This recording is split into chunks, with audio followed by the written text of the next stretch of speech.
Welcome back to ISW channel lifestyle. Guys বেড়াচ্ছিলাম, ও আজকে উপোস করে খালি পেটে ওর খিদে মাছ। গুড মর্নিং ফ্রেন্ডস, তো কেমন আছো তোমরা সবাই? আশা করি ভালো আছো, আমিও ভালো আছি। আর আজকে হচ্ছে কালী পুজো, আর আমার তরফ থেকে সবাইকে শুভ দীপাবলি, প্রীতি শুভেচ্ছা, অনেক অনেক ভালোবাসা রইল। দেখো সকালে উঠেই চা করে নিয়েছি, তারপরেই চলে যাচ্ছি পরোটা করতে। আর এদিকে মা তরকারিটা করেই ফেলেছিল, শুধু জাস্ট আমি ঘুম থেকে উঠে চাটা করলাম আর পরোটাটা করলাম। চাটা করেছি কারণ ড্রয়িং স্যার এসেছে। সকালের থেকে দুধ চা আমাদের ঘরে কেউই খায় না, খেলেও র চা চাটা হয়ই না সকালের দিকে, খেলেও র চা হয়, দুধ চা হয় না। তো এখন পরোটা করে নিয়েছি, আর বললামই তো তরকারিটা মা করে নিয়েছে। তো চলো টিফিনটা করে নিই, তারপরে আবার আসছি তোমাদের সামনে।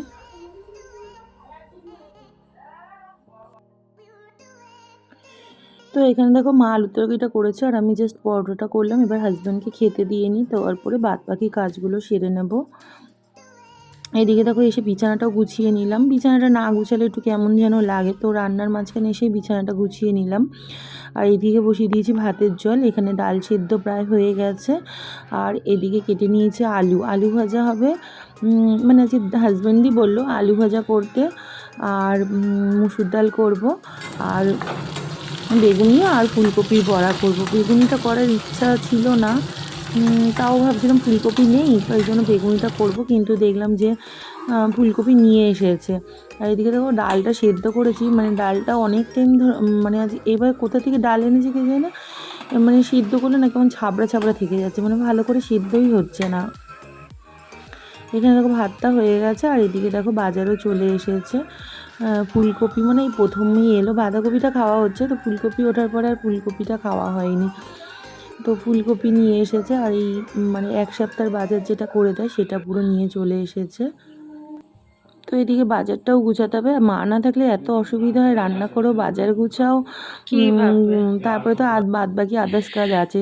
বাজারের সঙ্গে দেখো বাজিও কটা নিয়ে চলে এসেছে। অন্যবার আমরা নীলগঞ্জে যাই বাজি আনতে, তো এইবার আমি বলেছি যে একদমই না, কেন অনেক টাকার বাজি আনতে হয়, ফালতু পোড়ানো তো হয় না, তো ওই জন্য এই কটাই বাজি এনেছে। আর এইদিকে দেখো স্নান টান করে চলে এসেছি ফুলকপির বড়া করতে। আজকে একটু ঝটপট কাজগুলো দেখিয়ে দিলাম, কেন আজকে মা নেই যেহেতু আমাকেই করতে হচ্ছে, মানে একটার পর একটাই আসতে পারছি না, যেটুকু যেটুকু মনে হয়েছে সেটুকুই তোমাদের সঙ্গে শেয়ার করেছি। আর এদিকে দেখো ভাতটাও বেড়ে নিয়েছি, এখানে দেখো বেগুনি করেছি, আলু ভাজা, ফুলকপির বড়া আর ডাল করেছি জাস্ট। তো চলো করে নিই লাঞ্চটা। তো লাঞ্চ করে দেখো একবারে সন্ধ্যাবেলায় চলে এলাম। নীল টুনিটা জ্বলছে যে একদমই বোঝা যাচ্ছে না, শুধু সাদা টুনির আলোটাই বোঝা যাচ্ছে। আর টুনিগুলো না 5টা টুনির মধ্যে দেখছি 3টে টুনি খারাপ হয়ে গেছে। তো ওই আর কেনাও হয়নি এই বছর, বেরানোও হয়নি সেরমভাবে। তো থাক নেক্সট ইয়ারে কিনবো আবার, এই জন্য আর এই বছর অতটা চাপ নিলাম না। আর এদিকে দেখো ছেলে বাজি ফুটানো আরম্ভ করে দিয়েছে, মানে সহ্য হচ্ছে না ওর, বাইরে নিয়ে যাবো বললাম সেটা শুনলো না। এই গ্রিলের মধ্যে দিয়ে দেখো এই টুনিগুলো আগের বছর নিয়েছিলাম, এই টুনিগুলো খারাপ হয়ে গেছে। Hello friends, good evening. তো দুপুরবেলা ভাত টাত খেয়ে একটু রেস্ট নিয়ে গেলাম টুনিগুলো লাগাতে। হাজব্যান্ডকে 2 দিন ধরে বলছি টুনিগুলো একটু লাগিয়ে দাও, তো ওনারা টাইম হচ্ছে না, তা আমি লাগালাম। তো 5টা টুনি ছিল, দেখছি যে তার মধ্যে 3টে টুনি খারাপ হয়ে গেছে, 2খানা ছিল ওটাই লাগালাম। তো আমাদের ব্যালকনি, তো ব্যালকনির মধ্যে হয়ে যায়। তো এবছর একদমই লাগানোর ইচ্ছা ছিল না টুনিগুলো, মন মেজাজটাও ভালো না, শরীরটাও এই বছর ভালো যাচ্ছে না, তাই জন্য ভেবেছিলাম লাগাবো না।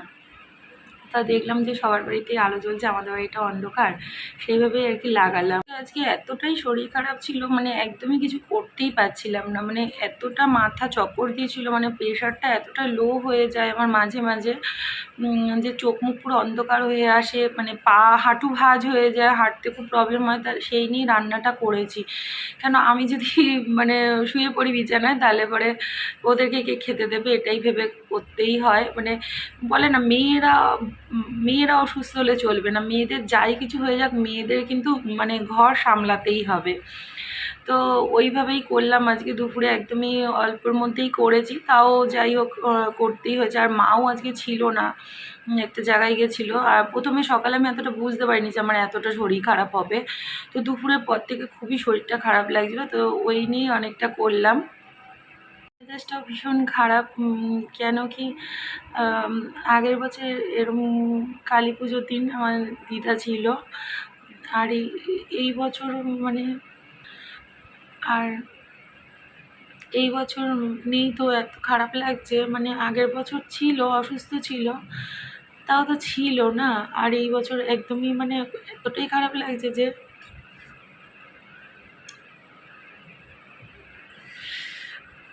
বলতে খুবই কষ্ট হচ্ছে। তো সরি, একটু ডিস্টার্ব হয়ে গেছিলাম। আজকে সত্যি সকাল থেকে খুব দিদার কথা মনে পড়ছে, কেন জানি না। তো চলো আজকে দেখি একটু রেডি হই, ছেলেও পড়ে গেছে এক একা বাজিগুলো নিয়ে। আমার একদমই বেরোতে ভালো লাগছে না, শরীরটাও ভালো না আর মন মেজাজটাও ভালো না, যেই কারণে আজ একদমই বেরোতে ইচ্ছা করছে না, কিন্তু একা একা গেছে তো খুব টেনশান হচ্ছে।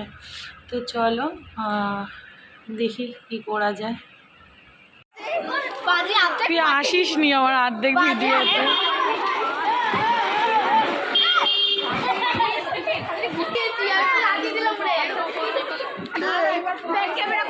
দাঁড়া দাঁড়া দাঁড়া বলছি, ফটোটা খুব ভালো লাগে, খটখট করে ফটো।